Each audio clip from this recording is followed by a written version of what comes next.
Krishna, Hare Ram Ram, Hare Hare,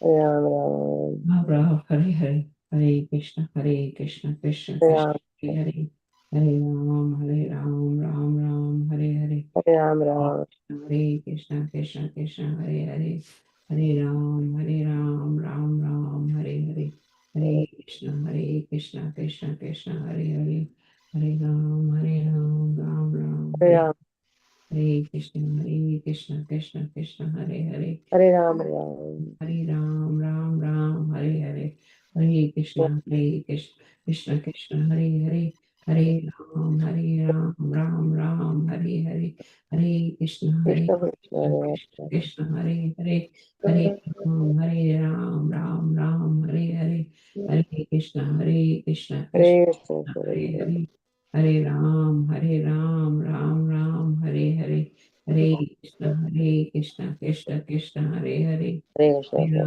Hare Ram, Hare Hare, Hare Hare Krishna, Krishna Krishna, Hare Hare, Hare Ram, Ram, Hare Hare, Hare Krishna, Krishna Krishna, Hare Hare Hare, Hare Ram, Hare Hare, Hare Krishna, Krishna Krishna, Hare Hare, Hare Ram, Ram, Hare Hare, Hare Krishna, Krishna Hare Hare Hare, Hare Ram, Ram, Hare Hare, Hare Krishna, Krishna Krishna, Hare Hare, Hare Ram, Ram, Hare Hare, Hare Krishna, Krishna Krishna, Hare Hare, Hare Ram, Ram, Hare Hare, Hare Krishna, Krishna Krishna, Hare Hare, Hare Ram, Ram, Hare Hare, Hare Krishna, Krishna, Hare Hare, Hare Ram, Ram, Hare Hare, Hare Krishna, Krishna Krishna, Hare Hare, Hare Ram, Hare Hare Ram Ram, Krishna Krishna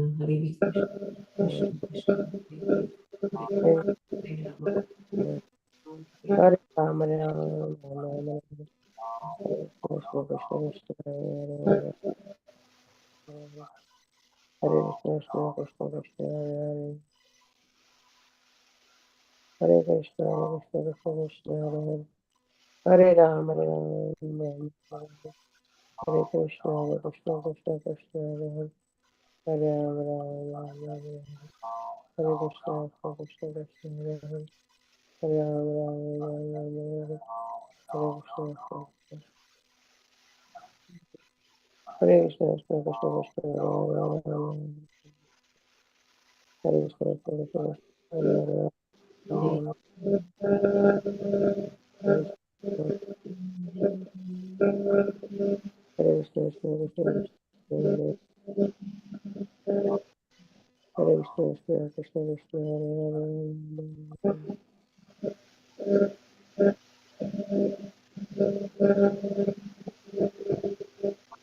Hare Hare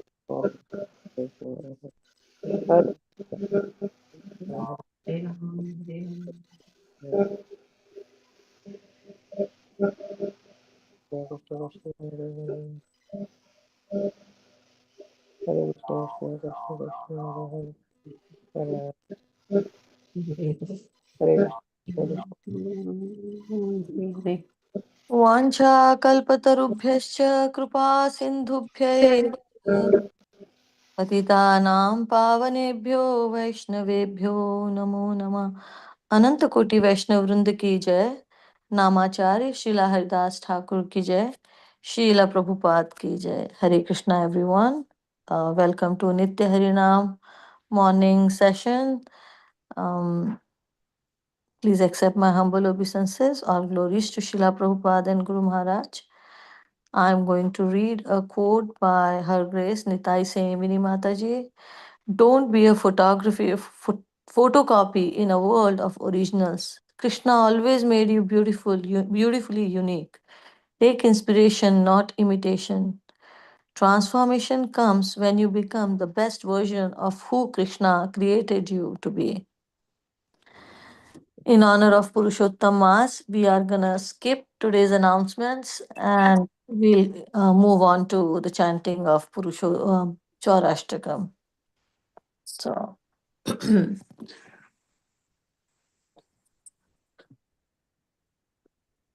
व्रजे प्रसिद्धं नवनीतचौरं गोपाङ्गणानां च दुकूलचौरम् व्रजे प्रसीदं नवनीतचौरम् गोपाङ्गनानाम्. Excuse me, Mataji, are you going to put the... Yes, sorry Mataji, doing it. Apologies.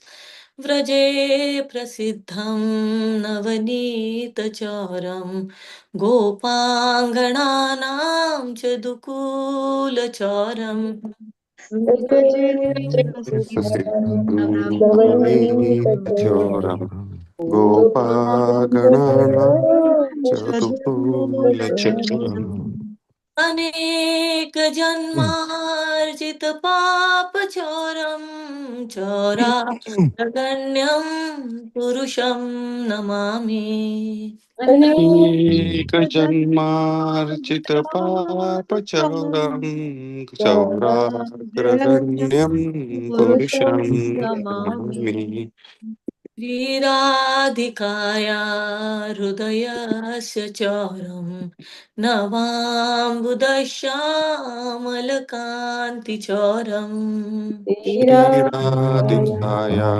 हृदयश्च चौरं नवाम्बुदश्यामलकान्तिचौरम् सदाश्रितानां च समस्तचौरं चौराग्रगण्यं पुरुषं नमामि श्रितानां च समस्तचौरं चौराग्रगण्यं पुरुषं नमामि अकिञ्चनीकृत्य पदाश्रितं यः करोति भिक्षुं पथि गेहहीनम् अकिञ्चनीकृत्य पदाश्रितं यः करोति भिक्षुं पथिगेहहीनम् केनाप्यहो भीषणचौरैर्दृष्टा श्रुतो वा न जगत्त्रयेऽपि भीषणचौर्यैर्दृष्टाश्रितो वा न जगत्त्रयेऽपि यदीयनामापि हरत्यशेषं गिरिप्रसारानपि पापराशिन् यदीनामापि हरत्यशेषं गिरिप्रसारानपि पापराशिन् आश्चर्यरूपो ननु चारैर्दृष्टः श्रुतो वा न मया कदापि आचार्य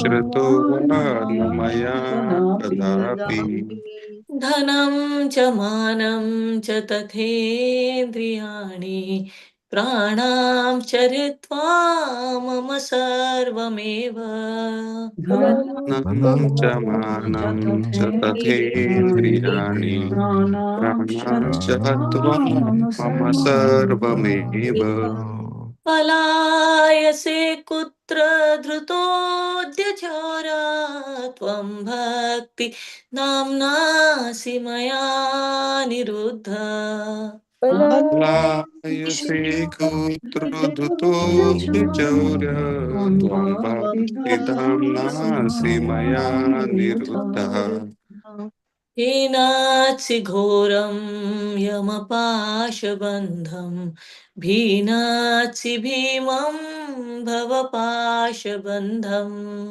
हीनात्सि घोरं यमपाशबन्धं हीनात्सि भीमं भवपाशबन्धम् क्षीणासि सर्वस्य समस्तबन्धं नैवा मनोभक्त कृतं तु बन्धम् हीनाति सर्वस्य समस्तबन्धं नैवानुभक्तं तु बन्धम् अनुमानसेतामसराशि घोरे कारागृहे दुःखमये निबद्ध मनमानसेतामसराशिघोरे कारागृहे तारागृहे दुःखमये निबद्धः लभस्व हे चौर्य हरे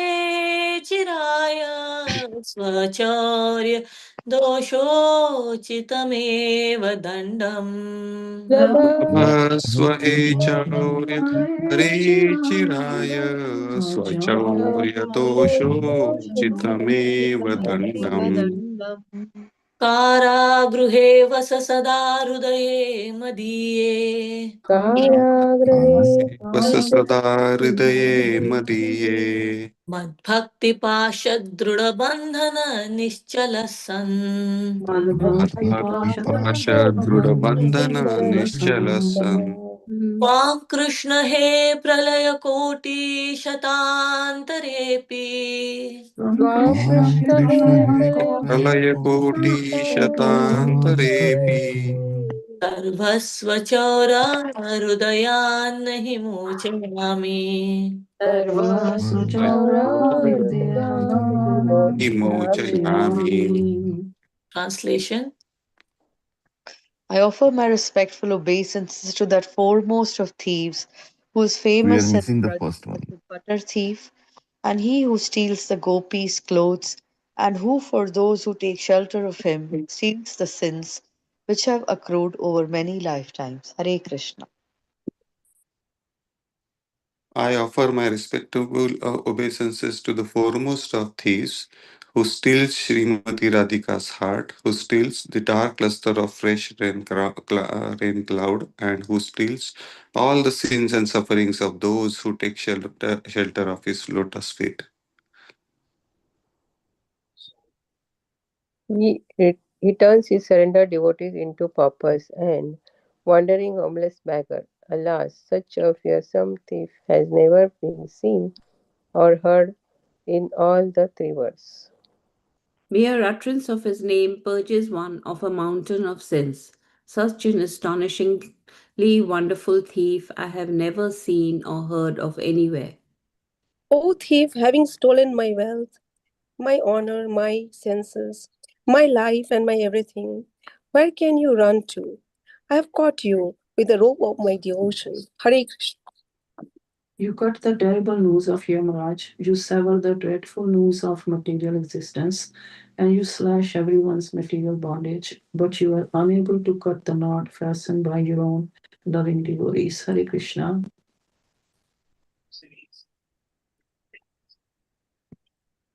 O stealer of my everything, O thief, today I have imprisoned you in the miserable prison house of my heart, which is very fearful due to terrible darkness of my ignorance, and there for a very long time you will remain receiving appropriate punishment for your crimes of thievery.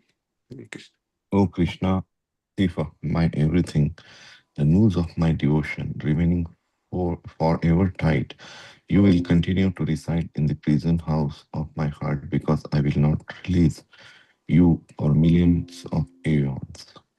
गोवर्धनधरं वन्दे Govardhanadharam Vande गोपालं गोपरूपिणम् Goparupinam गोकुलोत्सवम् ईशानम् Gokulosam Amishanam गोविन्दं गोपिकाप्रियम् Govindam Govindam Gopika Gopika Priyam. I offer my respectful obeisances to the lifter of Govardhan Hill, Lord Gopala, who has the beautiful form of a cowherd boy. He is the grand festival of Gokul, the supreme controller Govinda, and the beloved of the cowherd damsels of Raja. Hare. वन्दे नवघनश्यामम् Vande Navagana विभुजं मुरलीधरम् Vijam Muralidharam पीताम्बरधरं देवम् Pītambaram शरणागत पुरुषोत्तमम् Sharanagata Purushottamam. I offer I my offer obeisances to Navghanashyam Krishna, who has the color of a fresh rain cloud, who is holding the flute with his two hands. I worship Purushotama, who is so beautiful in his yellow dress, Pitambara. Hare Krishna. Hare Krishna, everyone. Thank you so much for that wonderful recitation of Chaurashtakam. All glories to Srila Prabhupada and Guru Maharaj. And I welcome you again to our morning Bhagavatam class. Today we are extremely fortunate to have His Grace Manidhar Das Prabhu joining us from Pennsylvania. And Prabhuji is gonna enlighten us on Canto 8, Chapter 23, text number 7. Prabhuji, whenever you are ready, you may take over the call. Hare Krishna. Hare Krishna Mataji, Hare Krishna, dear devotees. Please accept my humble obeisances. All glory to Srila Prabhupada. Thank you for giving me the opportunity to serve Srimad Bhagavatam and all of you. So we can, let me share. I can share the verse actually. If Prabhuji, can you make me a presenter? Prabhuji, I am doing it. Okay. Sorry about that. No problem.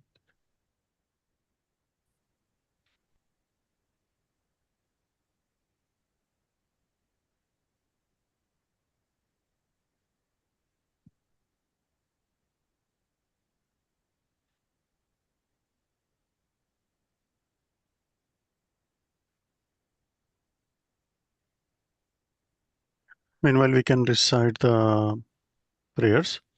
Om Namo Bhagavate Vasudevaya. Om Namo Bhagavate Vasudevaya. Om Namo Bhagavate Vasudevaya. Om Namo Om Namo Bhagavate Bhagavate Vasudevaya. Om Namo Bhagavate Vasudevaya. Om Om Namo Namo Bhagavate Bhagavate Vasudevaya. Vasudevaya. Narayanam Namaskritya Naram Chaiva Narottamam Devim Saraswatim Vyasam Tato Jayamudirayet Nashtaprayeshu Abhadreshu Nityam Bhagavata Sevaya Bhagavati Uttam Shloke Bhaktir Bhavate Nashtaki. Hare Krishna. Let me share my screen.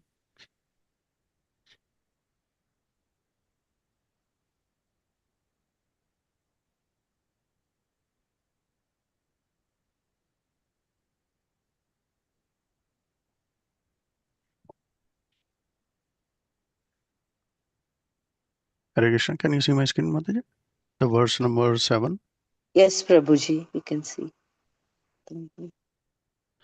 Hare Krishna. 1 minute. Hare Krishna.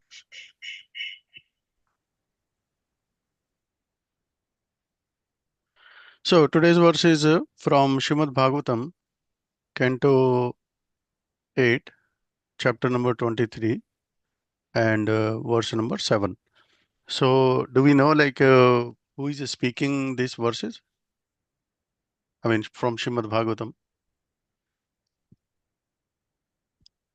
Prahlad Maharaj.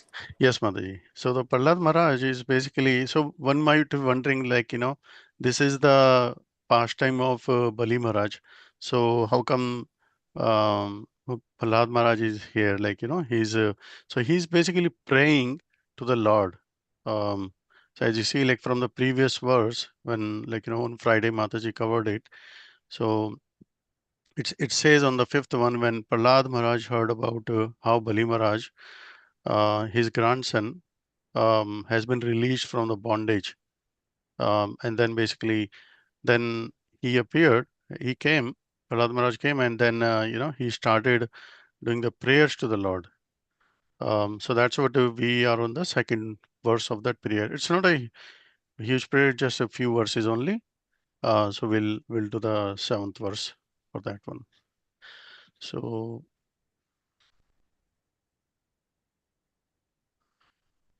Yatpad Padma Makaranda Nishvena Nisevanena Brahmadaya Sharanada Shruvate Vibhutihi Kasmad Vayam Kushrtaya Kalyo Nayaste Dakshanya Drishti Padvam Padvim Bhavataha Parnitaha. Synonyms: Yat, of whom, Padma, Padma, of the lotus flower of the feet, Makaranda, of the honey, Nishevanena, by tasting the sweetness of rendering service, Brahma Adya, great personalities like Lord Brahma, Sharanada, O my Lord, supreme shelter of everyone, Ashnuvate, enjoy, Vibhutihi, benedictions given by you, Kasmat, how, Vayam, we, Kushritaya, all the rogues and thieves, Khala Yonaya, born of an envious dynasty, namely that of the demons. They, those asuras, Dakshina Drishti Padvam, the position bestowed by the merciful glance, Bhavataha, of your lordship, Pranitaha, have achieved. Translation: O supreme shelter of everyone, great personalities like Brahma enjoy their perfection simply by tasting the honey of rendering service at your lotus feet. But as for us, who are all rogues and debauchees, born of an envious family of demons, how have we received your mercy? It has been possible only because your mercy is causeless. There is no purport in this verse. So we'll just recite the prayers quickly. The Mangalacharan, Om Ajnanatimirandasya Jnananjana Shalakya Chakshurunmitam Yena Tasmai Shri Guruve Namah Shri Chaitanya Manubhishtam Sthapitam Yena Bhutale Swayam Rupaha Kada Mahyam Dadati Swapadantikam. Hare Krishna. So there is no purport in this verse, but there are like important messages, important instructions for us to learn. Before we discuss this verse, we'll step back a little bit and discuss what we learned from the previous verse, the sixth one, when Prahlad Maharaj started the the prayers to the Lord. And we all know who is Prahlad Maharaj. He was born in the demon family, and and who is Bali Maharaj? Bali Maharaj is the grandson of Prahlad Maharaj. So from this previous verse, from the sixth one, the questions that was coming is about like what is greater, um, like receiving a kingdom from the God, like Prahlad Maharaj received, or or receiving the wealth from the God, or if one receive the liberation from the Lord, or receiving the God's personal protection. So which one is greater out of these four things that we receive from the God? The kingdom, the wealth, the liberation, and the protection. So answer to that is, from the Prahlad Maharaj teaching, that the greatest blessing is not what God gives us basically, but the God himself becoming our protector. That is the greatest giving from the God. And that's what we can see from Mahabharata also, when Lord Krishna became the charioteer, and he was basically advising him, protecting him always, all the Pandavas. So in that previous verse, the background was like Bali Maharaj, he surrendered everything to the Lord, Vaman Dev, and it appears that Bali Maharaj, he appears defeated, like his kingdom was lost because the Lord took it, and his wealth was gone. His position is lost because he is no longer the king of this world, and then he was bound by the ropes. So, but Prahlad Maharaj, he see something that nobody else is seeing. Bali Maharaj, Bali gained everything, something greater than the heaven, and that is Supreme Personality of Godhead, like Vaman Dev, he personally came and he accepted personally responsibility for him. As we see, like, he became the Lord, became the guard for Bali Maharaj. He was protecting him. And in that verse, we can also see even Brahma or Lord Shiva, they worship Krishna. They glorify him day and night, they chant, right? Even the goddess Lakshmi, she's also serving the Lord. But this kind of mercy they have never seen. So that gives us the lesson, no matter how elevated uh, one becomes by sadhana, or but but the perfection doesn't mean that, okay, I've chanted my rounds and every day doing all this sadhana. Perfection means, like, you're completely surrendered to Krishna, you're worshipping him. So that's the lesson we can take from the previous one. And there are many examples we can see, like, when Mother Yashoda binding the Krishna, the Krishna becomes controlled by the devotion, by Yashoda Mother. There are several other examples also from Chaitanya Charitamrita. We heard the story of the Jagai and Madhai. They also received the mercy from the Lord Chaitanya Mahaprabhu and Nityananda Prabhu, and they became the pure devotees. Right. So when Prabhupada came, so many times, like, devotees, they faced the difficulties. And what was the difficulty? Like financial struggle. Like Prabhupada did not had funds, like, to run the temples or opening the new one. There were opposition from many people because there was no support. There was uncertainty. Yet Prabhupada, he repeatedly taught us.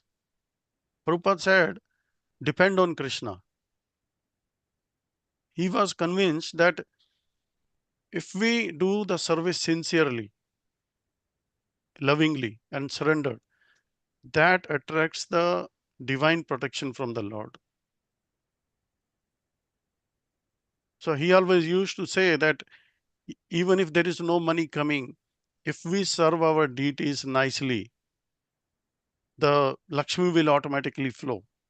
All these financial struggles that we have, all the opposition that we were seeing, if we serve if we serve nicely, not only the problems will disappear, but Krishna will guide the devotees through them. Okay, so basically the greatest the takeaway is, the greatest fortune is not our wealth, it's not our power, or like even the liberation. It is, the greatest fortune is when the Lord says, do not fear, I will protect you. And that is the extraordinary mercy received by Bali Maharaj. So we'll continue in this today's verse also. As I read this translation, again, this verse is also continuation of the prayers. Right. One thing we have to know is, in the previous verse, there was a promise. It mentions here about the promise. The Lord have kindly promised to protect us. Does anybody remember what is the promise that Lord made, and to whom?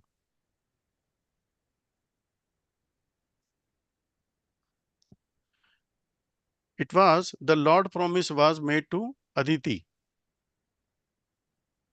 right? So Aditi,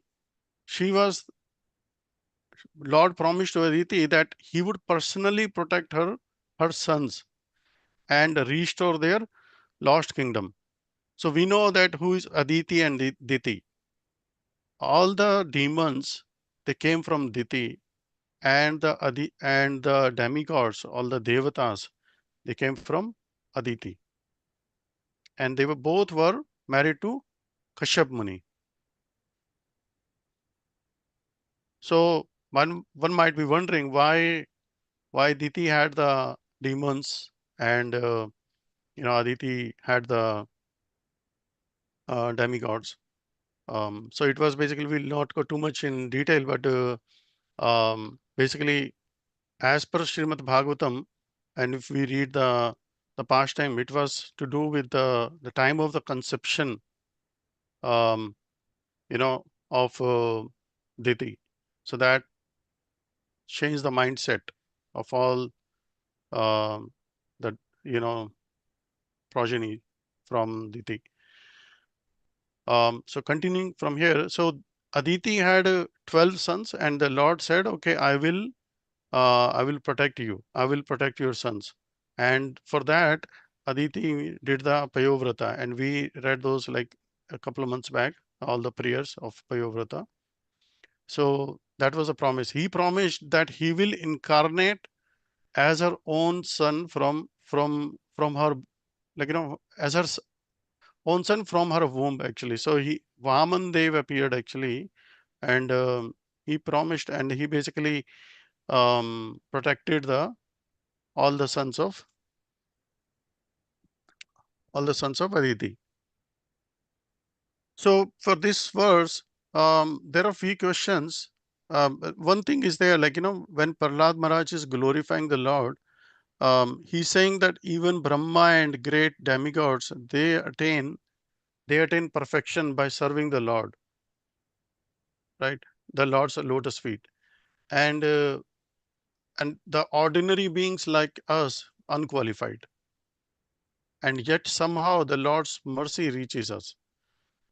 So Prahlad Maharaj himself, he's such a elevated soul, and he's saying ordinary beings. He's comparing himself as a rogues and debauchees, born in the envious family of the demon.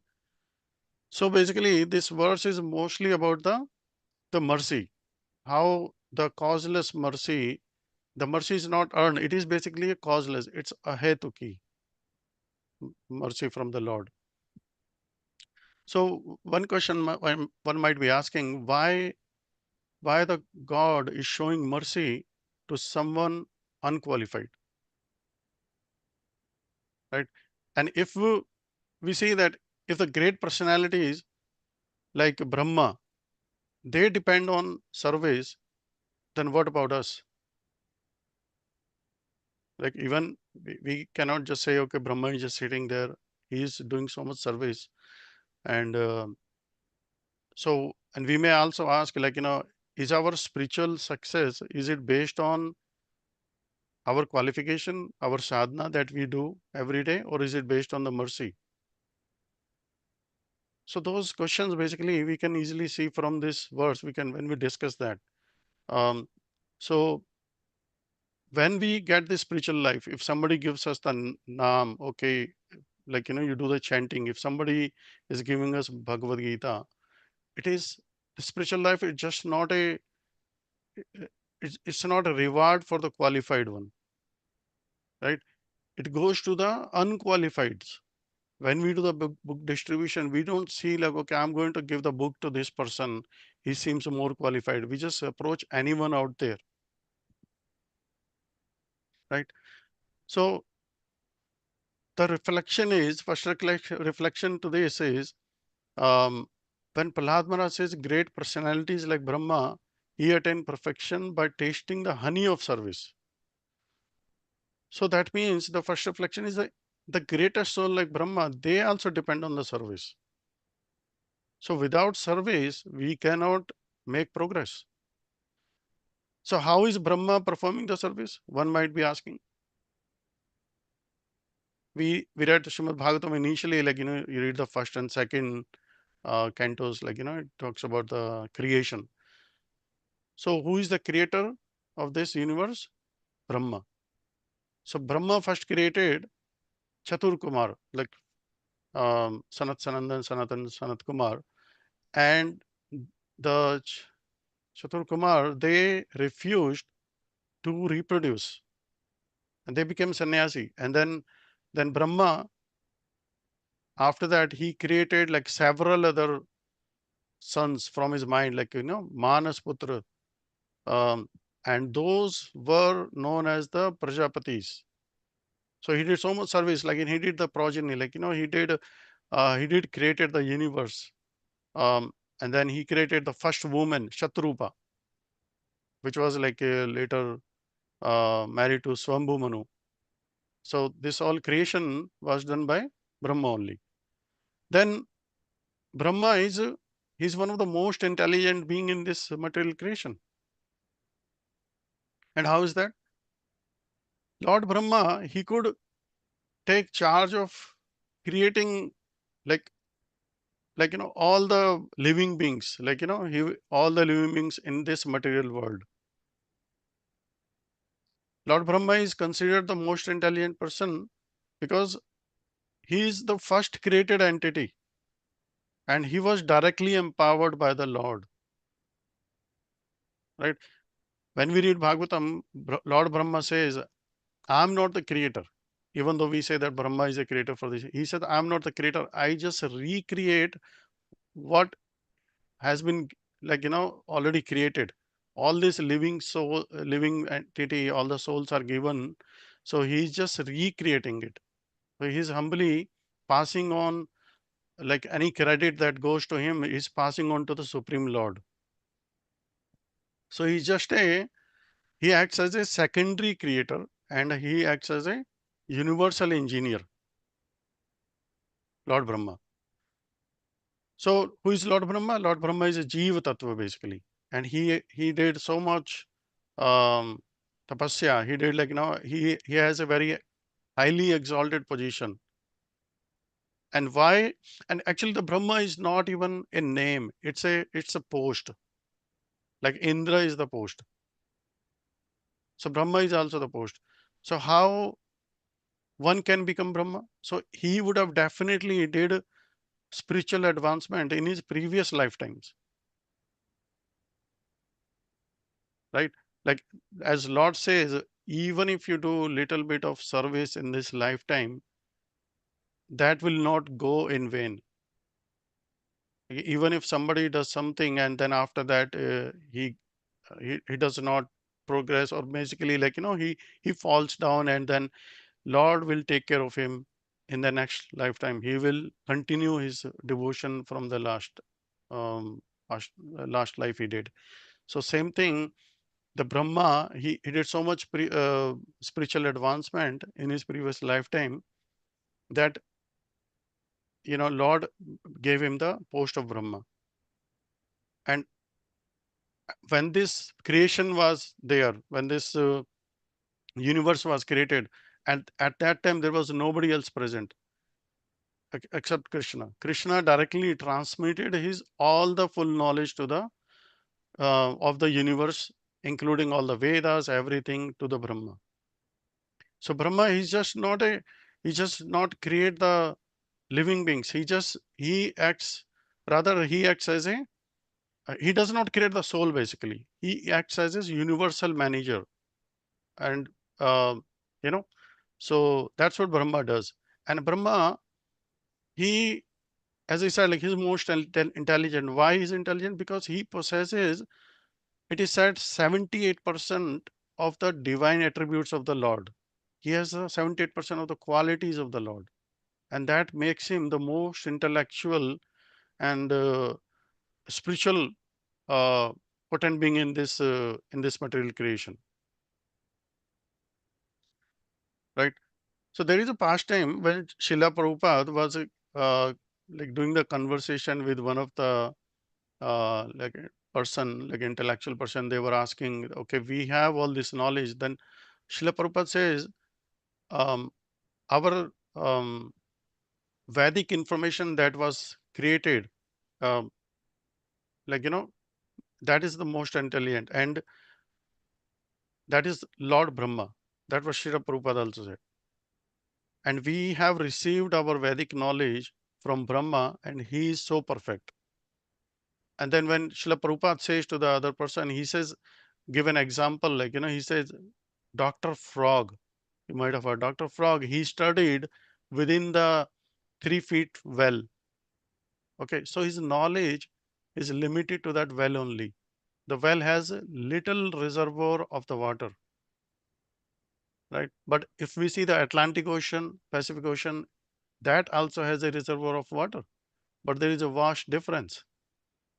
The frog, Dr. Frog, who is inside the well, he cannot inform us about the Atlantic Ocean because, but we take this knowledge from the one who made this Atlantic Ocean, that is Lord Krishna, Lord Brahma. So our knowledge is perfect. So that was some evidence, that was some pastime from Srila Prabhupada. And continuing further, Lord Brahma is doing the service, and one might be wondering how old is he? And we have discussed so many times, basically, if we calculate the lifespan of Brahma is 311 trillion 40 billion human years. That's a huge amount of number of years. And that period is called as a Mahakalpa. Like Brahma lives like in 100 years, that translates into this figure 311 trillion and 40 billion human years.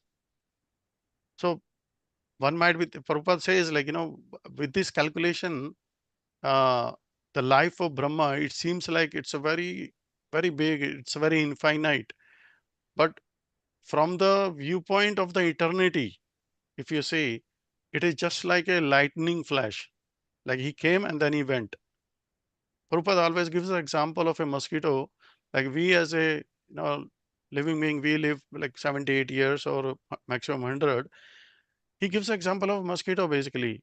The mosquito is created during the night, and then basically he lives his entire life, and then by the morning he's gone. Some of the mosquitoes basically. So you see, like, it is just a lightning flash. The mosquito came and then he left. Same way, like, with this infinity, the Brahma came and then he left basically. But for us, like, analogy is like, as compared to the mosquitoes, like Brahma lives so many years.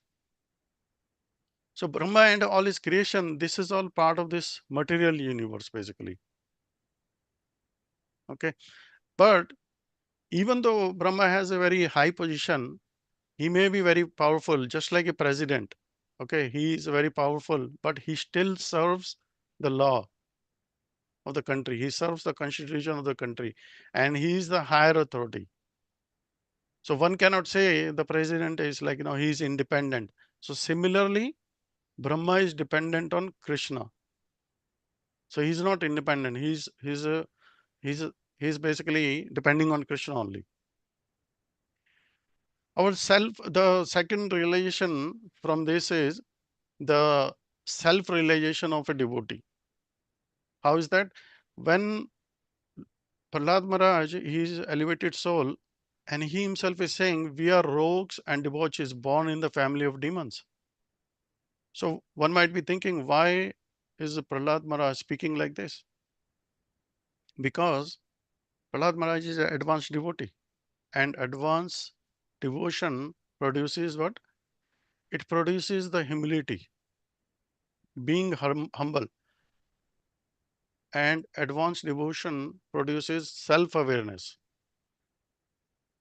And advanced devotion also, I mean, there is no pride. It's basically, it's an absence of pride in advanced devotees. So Prabhupada gives the very simple way about the humility. It's basically, it's a foundation of our all spiritual growth. If one is not humble, then there is no spiritual growth. And humility means that one should not be anxious to have the satisfaction of being honored by others. If somebody say, Prabhuji, you give such a nice class, you do such a nice kirtan, you speak very well, and all these things. So one should not be anxious to get all these praising, all this honor by the others. He should just pass on to his Guru Parampara, to his Guru, and all that. So there is a very important verse from Shikshashtakam that keeps reminding us, Trinad api sunechena, taror api sahishnuna, amanina manadena, kirtanya sadahari. Which means If we read the translation of that is, one should chant the holy name of the Lord in a humble state of the mind. And what is that? Thinking oneself lower than the straw in the street. And second, one should be more tolerant than a tree. And third, devoid of all sense of false prestige and should be ready to offer all respect to others. In such a state of mind, one can chant the holy name of the Lord constantly. So that is like the Shikshastakam, this third verse teaches us about the humility. So Prabhupada has also says, like, the true meaning of humility is like, it's the absence of the false ego. And if one has this false ego, which says like I, me, mine, like I have this, I own this, a big house, big car, all these material things, and all the titles, all the relations, all the family members, and all this attachment, everything. This is made of a gross and very subtle elements. So that makes this ego. And when a devotee, he's like, no longer maintains this false ego. Like I belong to Brahman, I belong to Kshatriya and so family. Like, then you start making progress. So continuing further, we can see one more thing, how the humility manifest in the advanced devotees. We see several sannyasis and Guru Maharaj, Acharyas, how the humility manifest in the advanced devotees. And that is the foundation of the spiritual advancement. So we can just touch base on that. Like, there are few things. Um, when the devotee, the more a devotee advances, basically, they will feel unqualified to serve the Lord. It's not like, okay, I'm making advancement, so I am the qualified one. Oh, I should be the one doing this service. I should be the one doing that. So the more one advances, they feel unqualified to serve the Lord. And rather than seeing the fault in others, they see the perfection in their own only. So that means this is the unqualified feeling they have. I'm not qualified for this. And also seeing others as a superior. When a pure Vaishnava, when a true advanced devotee respects, he respects all the living entities, not just the devotees. He respects all living entities, even like, all the insects, animals, everything. So that's like seeing the others as a superior. Also, they when one is free from the desire, like I mean, desires are always there basically. When one is free, the desire for the name and fame and the material things, okay, then only they can chant the holy name of the pure taste, right? Otherwise, like, we are chanting and we have desire of, okay, what's going to happen in the office, or like, I have this thing, okay, how's my bank balance? Okay, I should have bought this, I should have sell that. Maybe I should go for the bigger house. All these thoughts keep coming. So basically, um, so when one is free from these desires, the material things, then they can chant the holy name of the pure taste. And that's like, we have to be very attentive while chanting. And the other quality that manifests in the advanced devotee is a tolerance. Um, even if somebody disrespects, or if, let's say, they face the material distress, like I said, like Prabhupada, like, they had so much financial trouble and all this opposition and everything. Still, they remain calm and because they know that this situation is temporary. So that's how the humility manifests in the advanced devotee. Number one is having an unqualified feeling, looking at seeing the others as a superior, and reverence to the for the holy name, paying attention to it. And the fourth thing is a tolerance. So another thing I mentioned about was the absence of the pride. That also advances one in their spiritual growth. We have all heard the story of Gajendra. So who was Gajendra? He was the pious devotee of Lord Vishnu in his previous life, but he was cursed by a sage that to reborn as an elephant. So he was a huge, gigantic, massive size, still basically on one of the summer day, it is mentioned in the Srimad Bhagavatam, he was arrogantly parading in the lake with his family members and friend, because you have seen like elephants most of the time you will see like they are always in the herd, um, then suddenly a massive crocodile came and he attacked and bit his leg.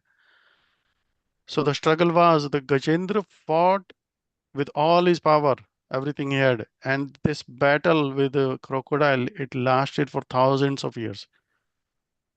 And then his elephants, friends and family and all his physical strength, it proved entirely useless. So that was his downfall. So when Gajendra, exhausted and finally realized that his bodily strength, it cannot save him. So Gajendra let go of his pride. He said, like, I cannot do it by myself. I have to surrender now.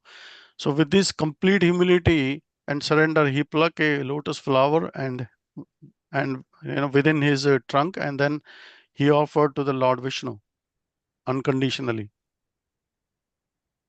And after that, that was his deliverance. It was touched by his sincerity that Lord Vishnu suddenly, he appeared instantly and he liberated Gajendra.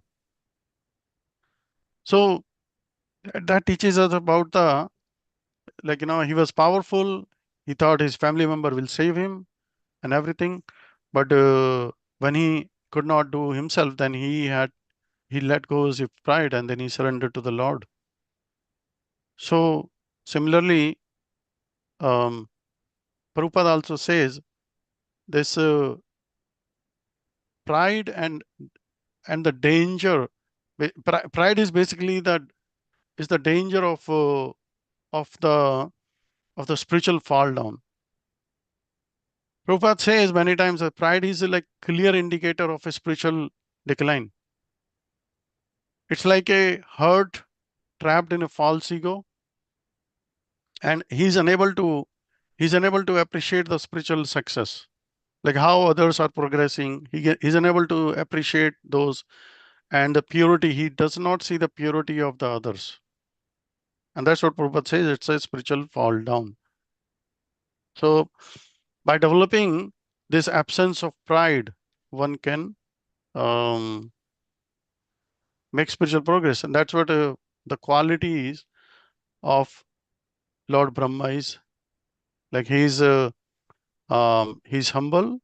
Sorry. This is the quality of the Prahlad Maharaj when he says himself that we are rogues and debauchees in the family of demon. So that's what tells the few qualities: the humility and the self-realized and absence of pride within him. The other thing that we can learn from this verse is Prahlad Maharaj says, "How have we received your mercy?"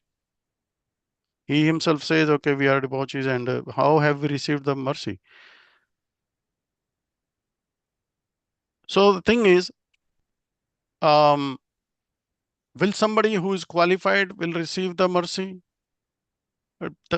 It's basically the real qualification is the not qualification. Like logically, if you see between demigods and demons, demigods are qualified. But yet, and, you know, that you will see, but the mercy flows towards the unqualified. Prabhupada gives an analogy of a hospital. Okay. The hospital is not for the healthy people. He says it is for the sick, it is for the weak people, it is for somebody who is injured. And similarly, he says the spiritual world is for the people who need help. It's not, if somebody says, I don't need help, I am very happy, then the spiritual world is not for that person. So the lesson is Krishna's mercy is not basically depending on what we did previously, like, on our, it's not past qualification. Okay, I did this PhD and I have taken birth in this family, etc.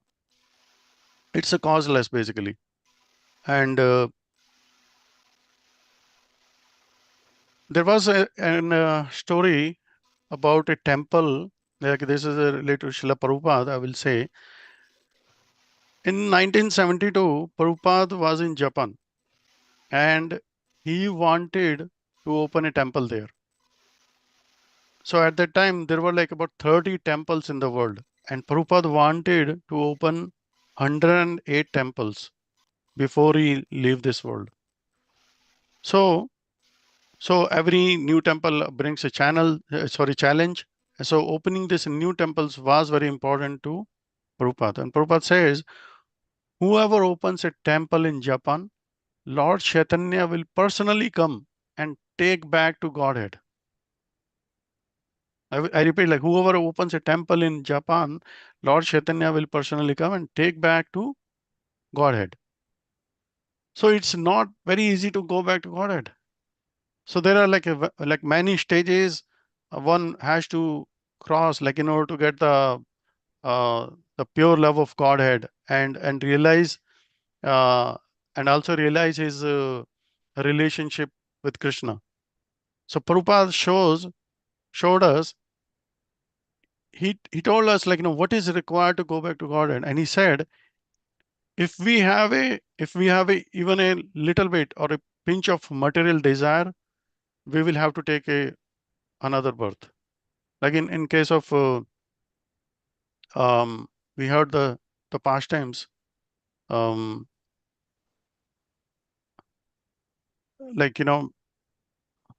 when I forgot the name actually. Bharat Dhruv Maharaj? Bharat Maharaj. Yeah, he had the desire, basically he was serving the deer, and then he had that pinch of that material desire, and he had to take a birth again, and then basically he was delivered. So it took him like 3 lifetime. So that's what Prabhupada is saying. If we have a little bit pinch of material desire, we'll have to take this birth, another birth.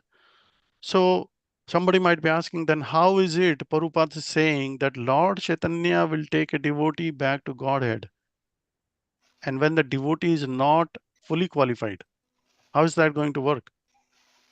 So Prabhupada says, it says like opening a temple in Japan was very important to Prabhupada, but yet he did not want to force anyone to take on this challenge. So he made this amazing thing. He said, if anyone made this sacrifice to sincerely dedicate themselves to this project, the project was to build the temple. If anyone made a sacrifice to build this, sincerely dedicate himself to this project, he would be so indebted that he would personally petition Chaitanya Mahaprabhu to take them back to Godhead. Like Prabhupada will be so indebted that he will petition Chaitanya Mahaprabhu that to take this person back to Godhead. So that's how this mercy works basically. And usually we have seen if somebody is so much dedicated in some project in spiritual things, at that eventually changes their life. You know, we have seen many stories about the people. They suddenly come in contact with a devotee, either by books or some accident or something. You know, they come to the temple and that changes their life. It doesn't happen like overnight. But another example I will give you about the mercy is like once there was a sannyasi, he wanted to do the parikrama of Mother Ganga. So he went to ask for the permission from his guru, and his guru was Srila Bhaktisiddhanta Saraswati Thakur. So he wanted to do this parikrama. So he did not get the permission. But still, the devotee, he decided to do the parikrama anyway. But his guru said no. But when he returned and he informed Srila Bhaktisiddhanta that he had done this parikrama, then Srila Bhaktisiddhanta, he was not pleased. He was not pleased with that person. And he said he took away his sannyas. So the point is that you cannot get result. Prabhupada saying, you cannot get the result by doing something that is so-called Krishna conscious. Okay, let me do this. Let me try that. If it is not pleasing to the one whose mercy you require. So in this case, it was not pleasing to his guru, then why would he do that? Why would he still do that action? And whose mercy will we require? Our guru, our seniors. If we are still doing the activities that should not be done or we should not do, but we are doing in our own way, then it's not pleasing the guru. Then there is no mercy. So that's a teaching for us, like how we serve and how we take the instructions. And also in Bhagavad Gita, it also says like when Krishna says in Gita, I give the intelligence to the sincere devotees. Okay, why? So that he can come back to me. And how much of this intelligence Krishna gives? It depends on how much we need. If our need, let's say if I'm hungry, if I'm like, it depends on how much I will eat. It depends on of like how much hungry I'm feeling. If I'm feeling little bit, I will just eat salad or soup or something. If somebody has not eaten like in a 48 hours, then he will be more hungry. So similarly, it depends on our need to go back to Godhead. Like if our needs are like to go back to Godhead is small, then we will get a small amount of intelligence. And if our needs are great, then we get a great amount of intelligence. And this intelligence, Krishna is telling, it's a mercy. It's basically the mercy on us, Krishna's mercy on us. The amount we get or we don't get is all is all dictated by our desire. Right? As I said in the previous example, like if we follow the instructions properly and if we serve, then we get the mercy, and if we don't, then we don't get the mercy. So we'll continue. There are many other examples. I will say this is one beautiful story about Prajapati Daksha. Okay, it's related to the desire actually. So in Srimad Bhagavatam, there is a story we read, like past time we read about Prajapati. He did the yagna, and in that all the demigods assembled to honor Prajapati. And when Daksha came to that yagna arena, Lord Shiva and Lord Brahma, they did not get up to show the respect to him, to Daksha. But all other demigods and all other greater personalities, they were present there. They stood up. but Brahma did not stand up to offer the respect. Why? Because Brahma was his senior. Brahma was his father. So you will not see that, okay, the father is like, standing up to show respect to him. So he was a father of Daksha. And Lord Shiva, however, he was his son-in-law, and Daksha expected that Lord Shiva would stand up and he will offer him worship, or, um, at that time, actually, Lord Shiva was deep in meditation, as we read Bhagavatam. So, and this made Daksha angry. He exploded in anger, basically. And he became so upset that he blasphemed Lord Shiva, and he told him that he will not get any share of the yajna. Like all the demigod, all the devatas, they basically get their share. All right. So he said, you will not get any share of this yajna, Lord Shiva. So this whole scene we read, like it was a big mess. And then there was a fighting, and then as a result, Daksha, he physically lost his head. Okay, there's a big pastime behind that. I'm not going into the detail, but he was eventually brought back to the life. But his head was replaced with a goat's head. He could still function with a human intelligence, but he had the different head. He had a head of goat. So he obviously realized that he made a huge mistake. And then he went to Lord Shiva and he apologized. And even though he had been having so many strong resentment towards Lord Shiva ever since Lord Shiva married his daughter, but still he apologized. Now, but he did not apologize completely. He still had something left in his mind. So in the next life of Daksha, he again took birth as a Prajapati. He came as a Prajapati. Then he gave birth to many sons, and he wanted them to become Prajapatis, to populate the universe. Like every father wants, their kids flourish and they spread their kingdom, everything. He also wanted that. He wanted his sons to become the Prajapati and, to populate this universe. But Narad Muni, he preached to his sons.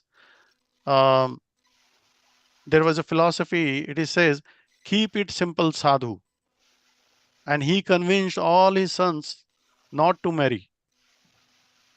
And their sons, they followed the advice of Narad Muni. Like any materialistic father, Prajapati Daksh, he became very upset. Like, how can you do this? Like, my sons were going to populate this universe, but now you convince them not to get married and, not to do their duty. So Narad Muni should not be doing this. That's what Prajapati Daksh was upset about. But the same scenario repeated itself with the.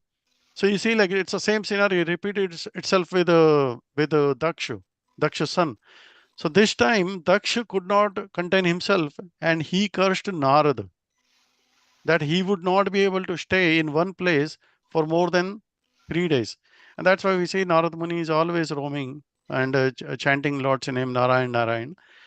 So Acharya says in their commentary that because Daksha, he did not fully forgive Lord Shiva in his past life when he got his goat head, he carried the remaining desire, or the remaining vestiges into his next life. So this resentment, it resurfaced, and that offered the Narada. You see, previous lifetime we thought, okay, it was completely surrendered and he apologized, but he still had that thing in his mind and it resurfaced.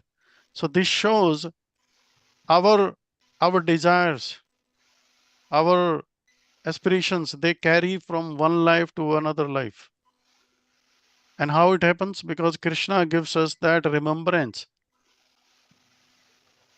to remember our desire of the past, and then continue in the same consciousness. Like we don't remember the actual desire we had in the previous life, but we will have that desire of enjoyment. That somebody will have a desire of lust, anger, or all these things, and that same consciousness that will carry on in the present life also. So that's a thing I wanted to bring out about this pastime of Daksha, like how his desire actually made him fall down again in the next life, versus like Bharat Maharaj, like he was able to elevate himself and then surrendered, and then he. So another thing in this verse is Prahlad Maharaj says the mercy is causeless, right? Prabhupada gives the example of a sunlight. When the sun shines, it does not, it it it shines without any discrimination. Um, Sunlight is received depending on the openness. If something is covered, there will not be sunlight in that part. If something is open, there will be sunlight. But the sun is not obliged. If something is not open, it will simply shine. So Prabhupada says Krishna's mercy is also like that. It's natural. It's not conditional thing. It's not a some people make it as a business contract kind of thing, right? So because this mercy is the result of how much we serve. There was one time many people will go to a Babaji. He will say, Maharaji, please please give us your mercy, and extend your blessings to us, so that we can get the Shuddha Bhakti or the pure devotional service. And that's what, most of the time we see, we pay our obeisances, we respect the Maharajas, and but then some people may expect a magic. They might think, okay, suddenly overnight something will change. But truly speaking, with this mercy and the blessings, they are not the things that one should ask,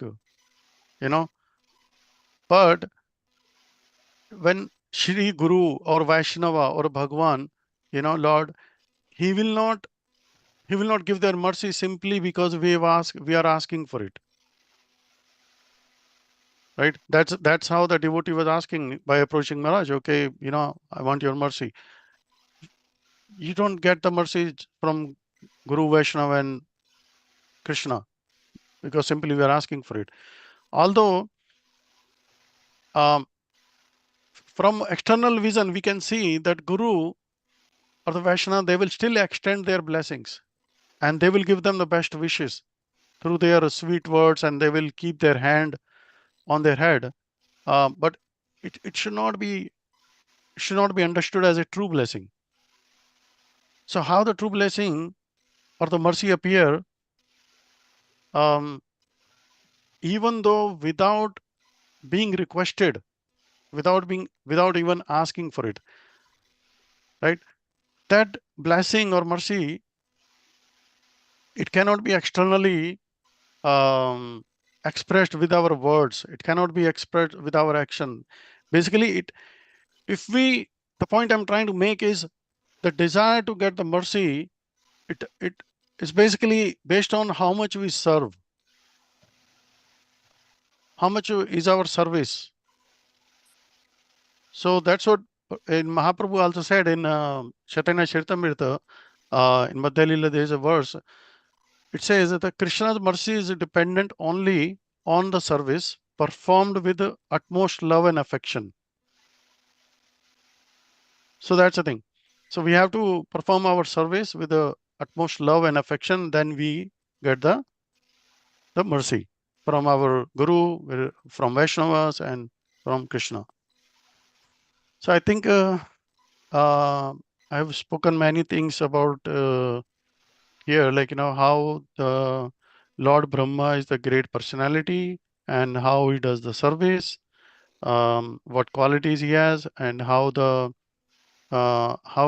advanced devotees have manifest these qualities like humility, and also why Prahlad Maharaj is himself saying himself as a rock and debauchees, comparing himself, and how has he received the mercy and how we can receive it.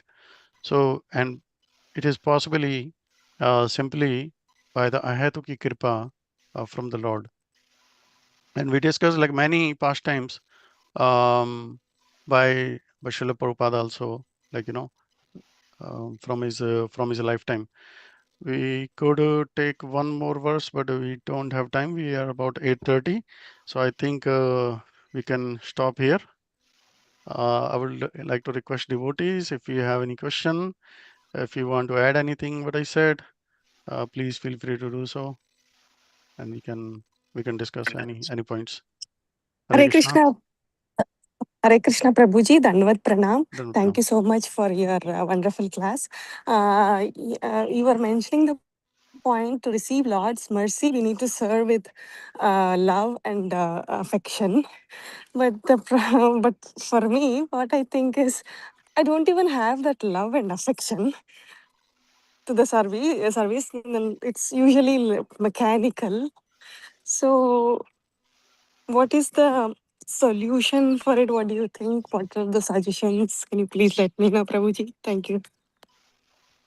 Hare Krishna Mataji, that's very nice question. I would say, if I don't have the love and affection, how do I serve? Our Guru Maharaj also said, like, I feel like not chanting, but we still chant, right? We chant, like, to improve our quality on that. So I would say, Mataji, like this, it's the other way. Like, see, in the bhakti, because when we do the service, when we serve someone, without serving, we cannot please that person, right? If we Yes, want to Prabhu. please the devotees, we want to serve the devotees. If we want to please the Lord, we want to serve the Lord and his devotees. And we just don't wait until we have, like, pure love, and after that I will get the mercy. So what we can do, we can start with our duty, what has been told to us. And for example, like we begin we may begin this devotional service, like, as we trust our guru, and we read the scriptures. I will give an example of Arjun. In the beginning, Arjun was confused and he was reluctant to fight, but he did not begin with a perfect realization, right? First, what he did, he began by accepting Krishna's guidance, right? Uh, So when he surrendered, when he accepted Krishna's guidance, that okay, this is my duty, um, and then he was able to get the mercy from the Lord. Like, and when we serve, we have to serve with a honesty. Like, we can pray to the Lord. Hey, like, I do not have love for you, but I still would like to develop it. So you say, please engage me in your service. It's that way we can do. If we keep praying, I don't have, like, we should not consider ourselves as a adham also, like, I'm very fallen and all these things. And like, we just have to develop it by engaging in the service. And how we can do it? Uh, we can associate with those people who have love, right? If you if you want to become millionaire, for example, just a gross example, like you would not associate with a beggar, like you will associate with a person who is already having money. So same thing with the love also, it's contagious. Like you will associate with those who have love, who have experienced it. So you spend time with the devotees who genuinely relish the chanting. You've seen, oh, this Prabhu does so many chanting. You can request Prabhu, can I associate with you, do some rounds, you know, and you do the hearing with them, you do the discussion with them, you serve with the devotees who like to serve and who have the love for the Godhead, right? And do all these things by spending times with those devotees. And also, you should serve. We should serve like even when our mind is not inspired. Okay, this weekend I do not feel like going to the temple. This evening I don't feel like chanting, I don't like doing my sadhana and all these things. We should still serve even if our mind is not inspired. We should still hear regularly. We still have to chant regularly. And that's why we say that please come on the our daily japa call in the morning and chant with the devotees. And that develops our habit to chant in the morning, and we get more, like we can serve better basically. So Srila Prabhupada also says, like when we serve and when we chant, that cleanses our heart. And if there is a dirty mirror, it does not become clean instantly, but you have to regularly clean, right, with this chanting and the serving. One time there was a devotee who was washing the pot in the temple, and he was crying. And the other person, Prabhu, why are you crying? He said, Mataji, I'm trying to wash this pot. It is so black, but it's not getting cleaned. So our heart is like that. We have to do like daily sadhana. We have to cleanse it. Then only all these anarthas will go out.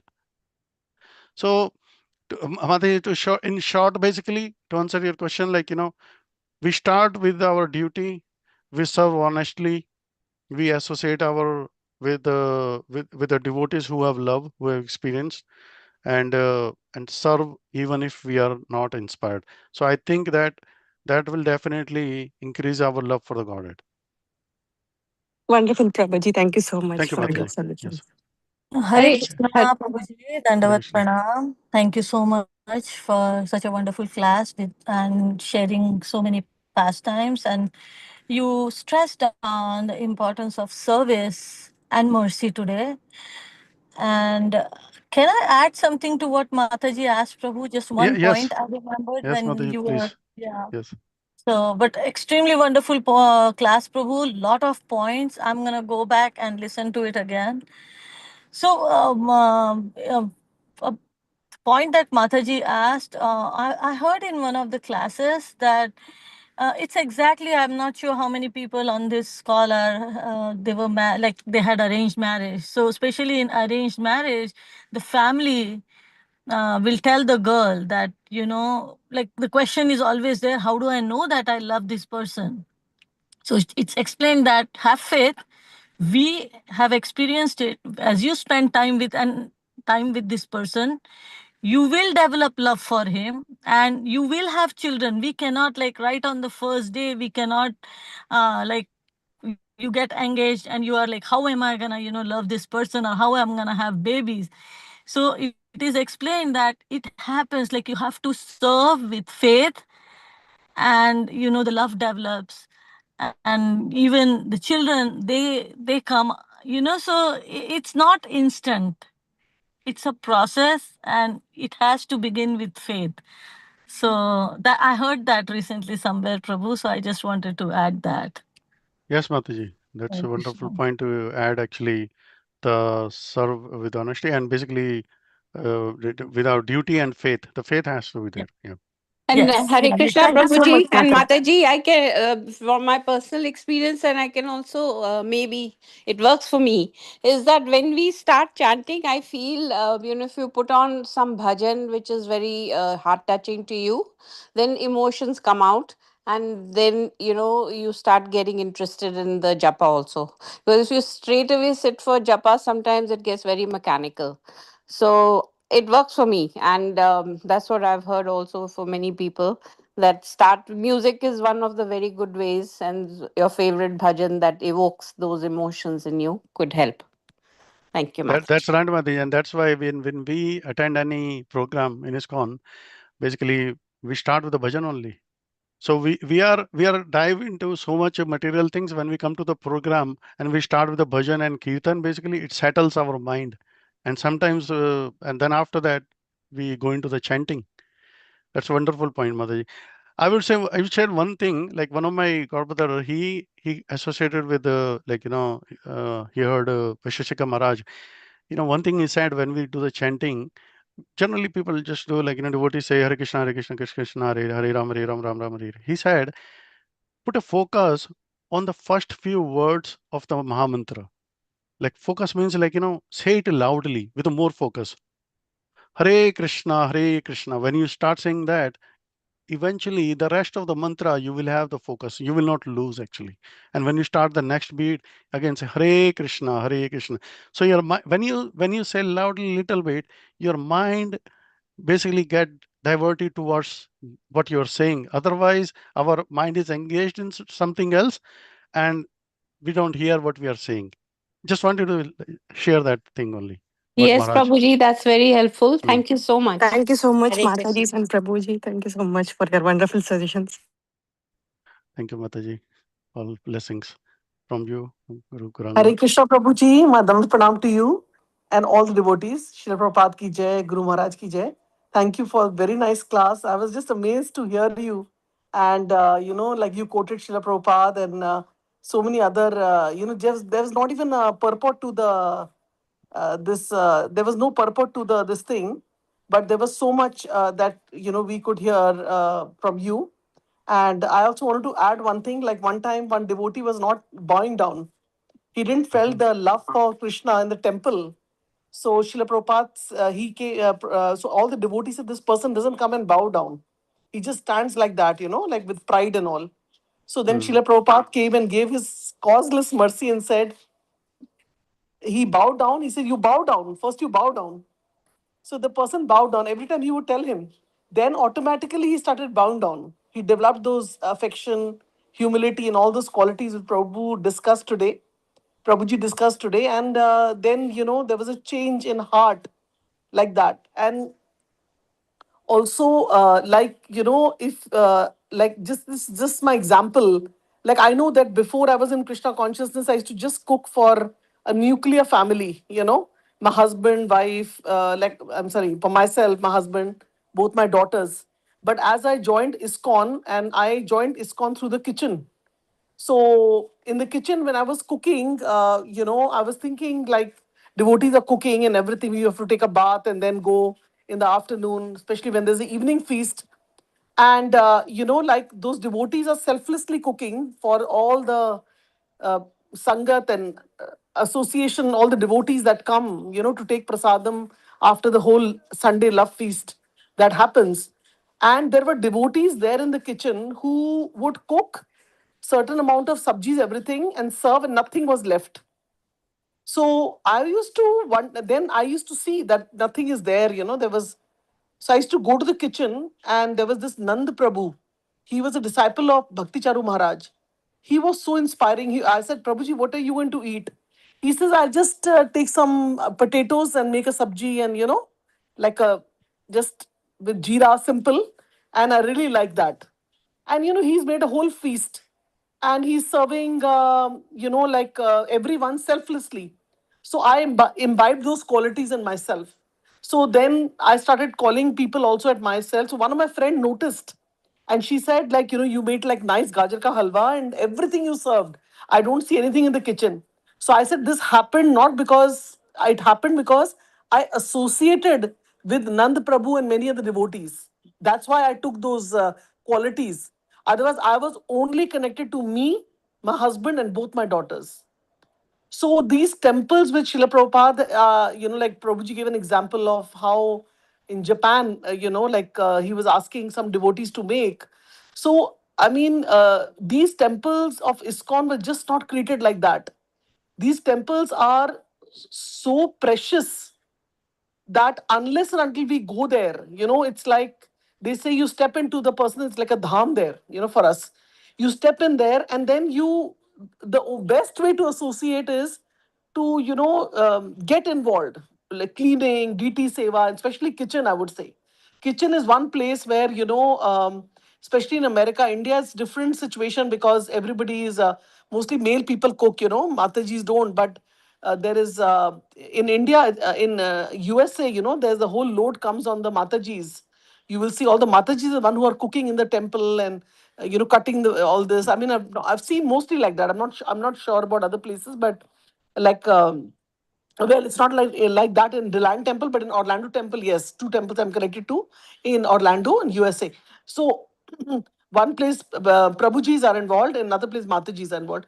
So, but still, I mean, there is so much of seva needed, like making puri, cutting vegetables. So that will automatically you will see the selfless nature of these devotees, how they're so happy serving, and when the prasadam finishes they nothing is left for them, still they're happy, so it's like that that quality when you see in them and associate with them, automatically that quality will come. And I would also say that like affection as a byproduct will come, but the main thing is to serve, like Prabhu's class was focused on serving, and serving to such an extent that not being bothered about oneself, whether it is hot, cold, what it is.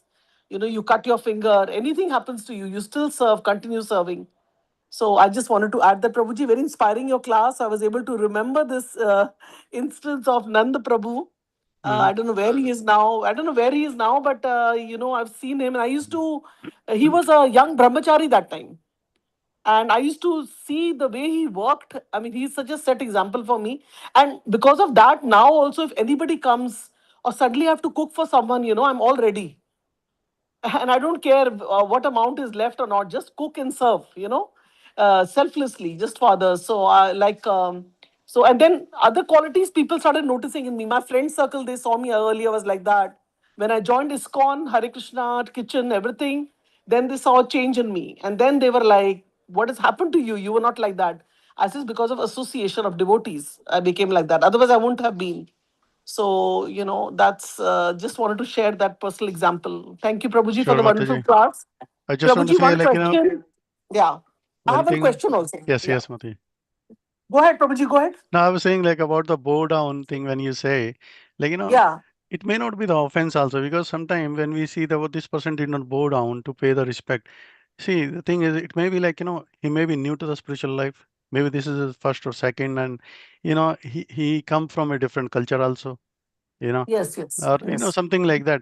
So one time actually, when people were first meeting Srila Prabhupada in the West, like they had no idea, like, how to offer the obeisances, you know. So Hmm. so Prabhupada actually did not reject them. He basically he patiently taught them this devotional culture, like how do you greet and how do you pay obeisances, and how do you greet deities and everything. So just wanted to brought Mataji. Yeah, please carry on, Mataji. Thank you so much. And I think the question of affection brought Mhm. forth so many sparks of questions and comments. So thank you to, I think it was Preeti Mataji. Yeah. So Prabhuji, you were talking about Daksha, right? Story of Daksha. And of course, he's the one who's a father-in-law. Am I right? Mhm. Yes, Mataji. Father-in-law of Lord Shiva. So he had disrespected him, never liked him, and he said, "Why I got my daughter married?" All that. But I know on this call only we had heard about the story. We went through some of the cantos before, but wasn't it that initially, like Lord Shiva is an example of tolerance, that he would just walk out when his father-in-law insulted him. He never did, like we say in English, tit for tat. He just would get up and go, and like whatever happened.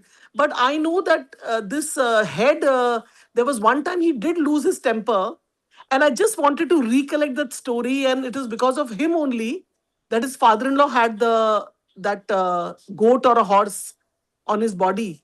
Mhm. So do you remember the story? If you can share, I wanted to know what happened that the father-in-law got this. It's just that story I wanted to know. I was like, I don't know where I will read it. I have to find it in one of the Yeah, it's cantos. in And I think, Srimad Bhagavatam. okay, Like how I Daksha have to got find where. got What was the reason? What was the reason why Lord Shiva, and there was some connection to this having an animal head? see, when Lord Shiva, in anger, he- like when Mother Sati, she left the body, and Lord Shiva basically, She cut left the his body, head. yes. Yeah, so he Hmm. cut his Hmm. head. So after Hmm. that, the head was gone. He cannot just reuse that other one. Yeah. All the devatas, they pacified, they prayed to Lord Shiva, um, and then even his ganas also did so much damage, removing the beard, removing things, or many things they damaged actually in that arena of the people of Daksha. So when demigods, devatas, they prayed to the Lord Shiva, then Lord Shiva, he got pleased, and then he gave the head of this goat actually. Yeah. Hmm. Okay, so at least he's Yeah. alive. Yes. Even if he has an animal, this thing. Okay, okay. He was still Yeah, alive, I know and because, yeah. he maintained his patience, Mhm. tolerance, everything happened. But when Sati, his wife, right, she died, Mm. she passed away, and that is the time when he actually got angry.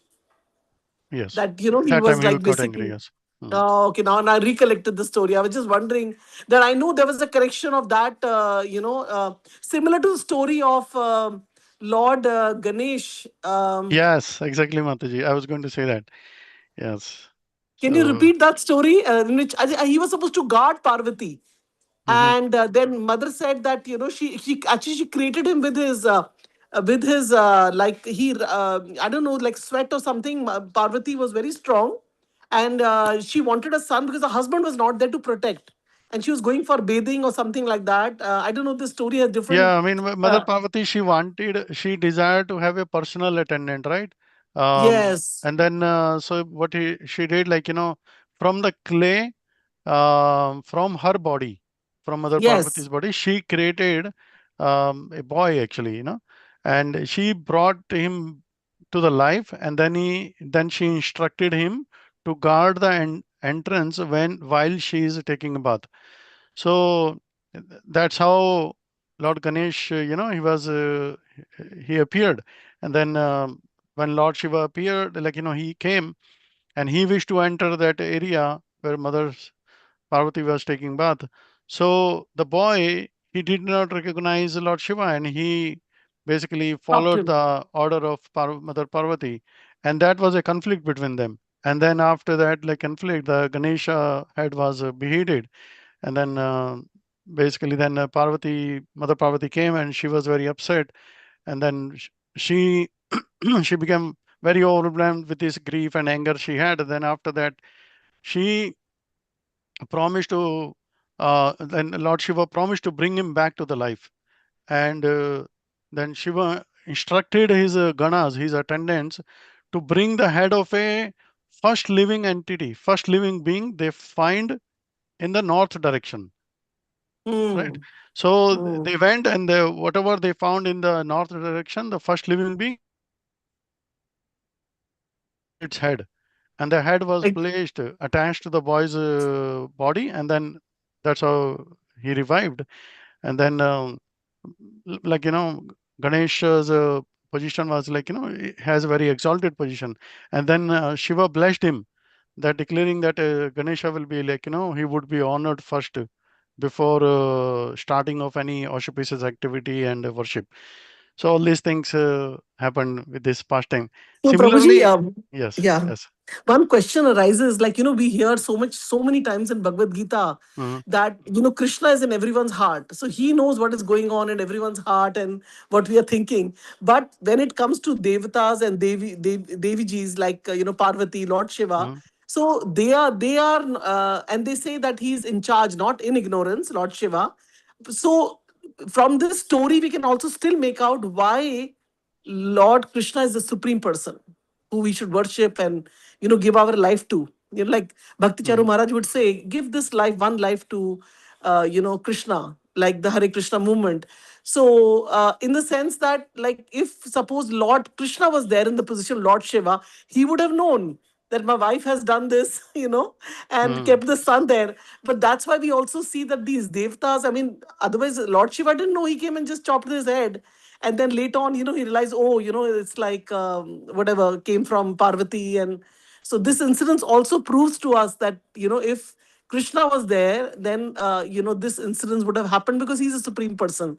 I just want Right. to add that. Prabhuji, Yes, you were Mataji. saying something? Go ahead. No, I was saying there was another similar instance we have in Ramayana when Hanumanji had so much power and he wanted to eat that sun, thinking that it's a mango. Some fruit is there. So after that, like he got unconscious because of the Indra's Vraj attack.